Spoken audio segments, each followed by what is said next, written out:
Very good morning, my dear students. Students, in our previous lecture, we have discussed static friction, limiting friction and dynamic friction. तो बच्चों क्या होती है static friction? Static friction वो force of friction है जो दो bodies को एक दूसरे पे स्लाइड ना होने दे। जब हम उस पर एक बॉडी पे फोर्स लगाएं कि ताकि हम उसे स्लाइड कराएं, लेकिन जो स्टैटिक फोर्स ऑफ फ्रिक्शन है यानी कि स्टैटिक फ्रिक्शन है वो खुद को सेल्फ एडजस्ट कर देती है ताकि जो बॉडीज़ हैं वो एक दूसरे पे स्लाइड ना कर पाए। और एंड देन लिमिटिंग फ्रिक्शन क्या होती है बच्चों?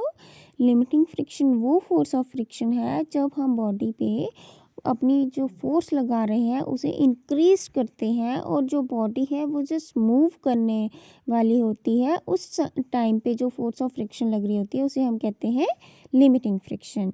And then dynamic friction. Dynamic friction वो फोर्स ऑफ फ्रिक्शन है जब दो बॉडीज़ जो हैं स्लाइड कर रही होती हैं एक यूनिफॉर्म स्पीड में, उस समय में जो फोर्स ऑफ फ्रिक्शन लग रही होती है उसे हम डायनेमिक फ्रिक्शन कहते हैं। क्लियर स्टूडेंट्स, आज हम डिस्कस करेंगे लॉज ऑफ लिमिटिंग फ्रिक्शन। तो सबसे फर्स्ट लॉ है limiting friction always opposes the motion of a body and acts in direction opposite to the direction of applied force।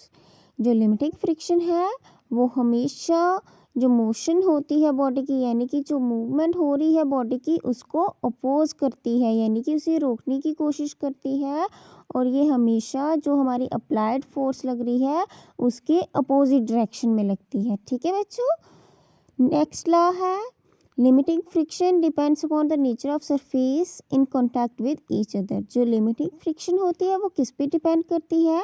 जो दो सरफेसेस एक दूसरे के कॉन्टैक्ट में है यानी कि जो सरफेसेस जो है स्लाइड करेंगे एक दूसरे के साथ, उनकी सरफेस कैसी है।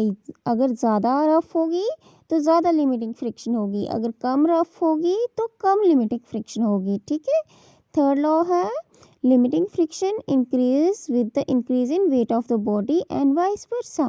यानी कि लिमिटिंग फ्रिक्शन जो है अगर हम जो बॉडी हमने स्लाइड करानी है वो बढ़ा देते हैं यानी कि उसका वेट बढ़ा देते हैं, हम बड़ी बॉडी लेती हैं तो लिमिटिंग फ्रिक्शन भी बढ़ जाती है। और अगर हम बॉडी का जो वेट है वो कम कर देते हैं यानी कि छोटी बॉडी लेते हैं स्लाइड कराने के लिए तो उसकी जो लिमिटिंग फ्रिक्शन है वो भी कम हो जाती है। Okay students, then fourth law है limiting friction is independent of area of contact between two surfaces provided the weight of the body and the nature of the surface does not change। यानी कि बच्चों जो limiting friction है वो दो surfaces के बीच में कितना एरिया जो है कांटेक्ट में है इस बात से इंडिपेंडेंट होते हैं, यानी कि इस बात पे डिपेंड नहीं करती है कि अगर ज़्यादा एरिया जो है कांटेक्ट में है तो ज़्यादा लिमिटिंग फ्रिक्शन होगी। वो किस पे डिपेंड करती है? वेट पे और सरफेस पे। ठीक है, नाउ स्टूडेंट्स अब हम इन लॉज को वेरीफाई करेंगे और इन लॉज को वेरीफाई करने के लिए कुछ एक्टिविटीज़ दी गई हैं, हम इन्हें डिस्कस करेंगे। तो सबसे पहली एक्टिविटी क्या है? To prove the limiting friction depends upon the nature of surface in contact with each other.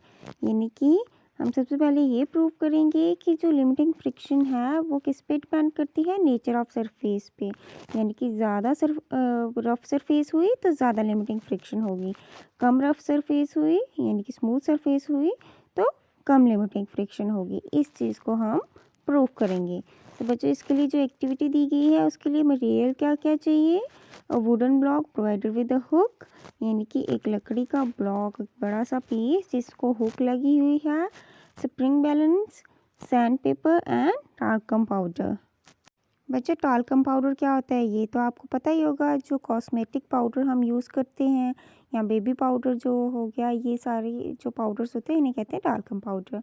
अब हाँ एक्टिविटी कैसे स्टार्ट करेंगे कि place the wooden block on the smooth table top. सबसे पहले हमें जो वुडन ब्लॉक लिया है उसे हम एक स्मूथ टेबल टॉप पे रख लेंगे। To the hook of wooden block, जो हुक है वुडन ब्लॉक की उसे क्या अटैच करेंगे? स्प्रिंग बैलेंस, जैसे कि आप इस फिगर में भी देख सकते हैं। Put the spring balance gently towards the right. जो हमने 14.1 में फिगर दिखाई थी ना, जब स्टार्टिंग में हमने एक्टिविटी परफॉर्म की थी, उसमें भी हमने क्या किया था, स्प्रिंग बैलेंस अटैच किया था ना, वैसे ही करेंगे। और उसके बाद स्प्रिंग बैलेंस को जेंटली, सबसे पहले बिल्कुल जेंटली जो है खींचेंगे हम towards right. Go on increasing the pull on the spring balance, और फिर धीरे धीरे हम जो है अप्लाइड फोर्स को इंक्रीज़ करते जाएंगे, यानी कि जो हम खींच रहे हैं स्प्रिंग बैलेंस को, उसको धीरे धीरे ज़्यादा फोर्स के साथ खींचने लगेंगे। और कब तक, जब तक कि वो स्टार्ट नहीं कर देता स्लाइड करना, ठीक है। Read and record the force shown by the spring balance, और उसके बाद हम रिकॉर्ड करेंगे कि कितनी फोर्स जो है स्प्रिंग बैलेंस शो कर रहा है, ठीक है बच्चों। ये जो फोर्स स्प्रिंग बैलेंस रिकॉर्ड करेगा, ये जो फोर्स होगी वो इक्वल एंड अपोजिट होगी टू द लिमिटिंग फ्रिक्शन, यानी कि जो लिमिटिंग फ्रिक्शन दो बॉडीज़ के बीच में, वुडन ब्लॉक और टेबल टॉप के बीच में लग रही है, वो उसके इक्वल एंड अपोजिट होगी जो हमने फोर्स अप्लाई की, ठीक है। Now place a sand paper flat on the table top and over it place the wooden block. अब हम क्या करेंगे, सैंड पेपर रखेंगे। सैंड पेपर तो आपने बच्चों देखा ही होगा, एक खुरदरा सा पेपर होता है, यानी कि एक साइड से वो स्मूथ होता है और खुरदरा सा पेपर होता है, ठीक है। उसे यूज़ किया जाता है जो आयरन की चीज़ें होती हैं ना, उनको रब करने के लिए, ठीक है। उनके ऊपर से जो डर्ट पार्टिकल्स होते हैं उसे हटाने के लिए जो है सैंड पेपर यूज़ किया जाता है। अब उस सैंड पेपर को हम रखेंगे, फिर वुडन ब्लॉक उसके ऊपर रखेंगे। हम सैंड पेपर को क्यों रखेंगे, क्योंकि सैंड पेपर जो है खुरदरा होता है, रफ स्पेस होती है ना उसकी, रफ सरफेस, तो वो सरफेस को रफ बनाने के लिए हम सैंड पेपर रखेंगे, फिर वुडन ब्लॉक रखेंगे। Repeat the activity as above and again, फिर से वैसी ही एक्टिविटी करेंगे जैसे हमने की कि वुडन ब्लॉक को पहले जेंटली खींचेंगे, फिर धीरे धीरे अप्लाइड फोर्स इंक्रीज कर देंगे, और फोर्स जो लग रही है उसे स्प्रिंग बैलेंस पे से रिकॉर्ड करेंगे, ठीक है। Now sprinkle some talcum powder, और फिर जो है उसके बाद हम इसे हटा देंगे, और उसके बाद हम टाल्कम पाउडर रखेंगे। टाल्कम पाउडर आपको बच्चों पता ही होगा, स्लिपरी होती है, ऐसे भी अगर फर्श पे गिर जाता है और अगर हम उस पर अपने पाँव रखते हैं, चलते हैं, तो वो कितना स्लिपरी हो जाता है, ठीक है। फिर टाल्कम पाउडर को टेबल पे रखेंगे, और उसके बाद जो है उसके ऊपर वुडन ब्लॉक रखेंगे, ठीक है। दोबारा से हम वुडन ब्लॉक को सेम तरीके से पुल करेंगे राइट की तरफ, और जो फोर्स ऑफ लिमिटिंग फ्रिक्शन है उसे रिकॉर्ड करेंगे, ठीक है। तो हमें क्या देखने को मिलेगा बच्चों, कि जो फोर्स ऑफ लिमिटिंग फ्रिक्शन है वो कम लगी जब टाल्कम पाउडर लिया हमने। क्यों, क्योंकि जो सरफेस है वो बहुत स्मूथ हो गई, ठीक है।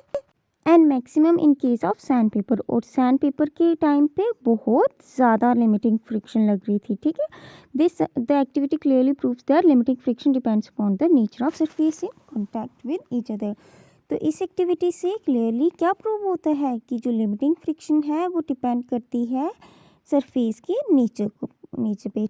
हमने अभी देखा कि जब हमने टाल्कम पाउडर फेंका और वुडन ब्लॉक को पुल करा तो वो ईजिली पुल हो गई, यानी कि जो लिमिटिंग फ्रिक्शन है वो बहुत कम लग रही थी। लेकिन सैंड पेपर के टाइम पे जो लिमिटिंग फ्रिक्शन है वो बहुत ज़्यादा लग रही थी, और इससे प्रूफ हो गया कि जो लिमिटिंग फ्रिक्शन है वो किस पे डिपेंड करती है, nature of surfaces in contact with each other. Clear. अब हम बच्चों नेक्स्ट लॉ प्रूफ करेंगे। Prove that limiting friction increase with the weight of body, यानी कि जो लिमिटिंग फ्रिक्शन है वो इंक्रीज करती है with the weight of body, ठीक है। इसके लिए अब हम एक्टिविटी डिस्कस करेंगे।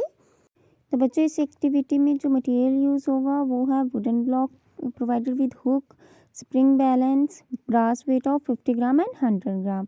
यानी कि जो आप अगर मार्केट में जाते हैं सब्ज़ी वगैरह लेने के लिए तो वेट यूज़ करते हैं ना, आपने 1 kg लेनी हो तो 1 kg का रखते हैं, 500 ग्राम लेनी हो तो 500 ग्राम का रखते हैं। तो वैसे वाले दो वेट लेंगे हम, 50 ग्राम और 100 ग्राम का।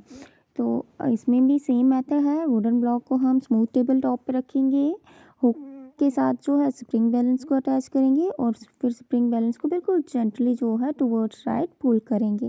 धीरे धीरे हम अपना जो फोर्स है उसे इंक्रीज़ करते जाएंगे और पुल करते जाएंगे स्प्रिंग बैलेंस को, तब तक जब तक कि वो जस्ट स्टार्ट नहीं कर देता स्लाइड करना, ठीक है। और हम जो है ये जो फोर्स है इसे रिकॉर्ड करेंगे स्प्रिंग बैलेंस पे। और ये जो फोर्स होगी बच्चों, ये कौन सी फोर्स होगी, इक्वल एंड अपोजिट होगी लिमिटिंग फ्रिक्शन के जो कि दो बॉडीज़ के बीच में लग रही है, यानी कि वुडन ब्लॉक और टेबल टॉप के सरफेसेस के बीच में लग रही है लिमिटिंग फ्रिक्शन, ये उसके इक्वल एंड अपोजिट होगी हमारी फोर्स, ठीक है, जो हम अप्लाई कर रहे हैं ना फोर्स। अब हम क्या करेंगे, जो 50 ग्राम का वेट है उसे वुडन ब्लॉक के ऊपर रख देंगे, यानी कि हमने उसका वेट कितना इंक्रीज़ कर दिया, 50 ग्राम और बढ़ा दिया। और फिर से जो है एक्टिविटी रिपीट करेंगे, सेम वे में उसे पुल करेंगे और सेम वे में जो है हम उसकी ऑब्जर्वेशन करेंगे। एंड देन हम जो है 150 ग्राम का जो वेट है उसे उसके साथ 100 ग्राम का भी रख देंगे, यानी कि अब कितना हो जाएगा 150 ग्राम वेट वुडन ब्लॉक के ऊपर, ठीक है।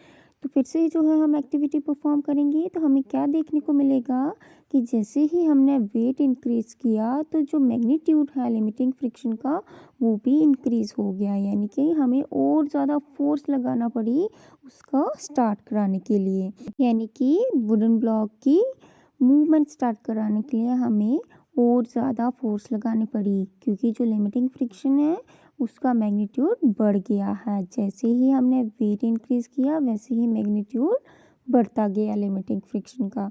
तो इस एक्टिविटी से क्या प्रूव हुआ बच्चों कि जो लिमिटिंग फ्रिक्शन है वो इंक्रीज़ करती है with the increase in the weight of body. Okay students, तो हमने दो लॉज को प्रूव कर दिया। स्टूडेंट्स, नेक्स्ट 2 लॉज को हम अपने नेक्स्ट लेक्चर में डिस्कस करेंगे। कौन कौन सा लॉ प्रूव करेंगे हम? Limiting friction is independent of area of cross section in contact with other body, and to prove the rolling friction is far less than limiting friction. Okay students, that's all for today. Thank you and have a nice day.